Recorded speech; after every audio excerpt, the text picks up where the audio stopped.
કાલોલના ધારાસભ્ય ફતેહસિંહ ચૌહાણ ફરી એકવાર ચર્ચામાં જોવા મળ્યા। વકફ બોર્ડને લઈ ફતેહસિંહે કોંગ્રેસ પર આકરા પ્રહારો કર્યા હતા। તેમણે કહ્યું, નહેરુએ 123 સંપત્તિઓ વકફ બોર્ડને સોંપી હતી। મુસ્લિમો જે જગ્યાએ નમાઝ પઢે તે જમીન વકફથી થઈ જાય છે। વકફ બિલ આવ્યું તો કોંગ્રેસને ખોટું લાગ્યું છે।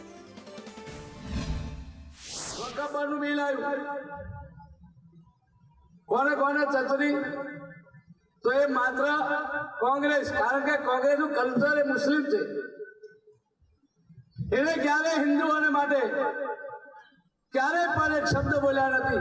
એ ગોધરા હોય, સિંધીઓને હાથ જીવતા બાળી દીધા હોય, શિક્ષિકાઓને રહી નાખી ગોધરામાં, કોઈ કોંગ્રેસની ટોપી ક્યારે પણ દુઃખ વ્યક્ત ના કર્યું।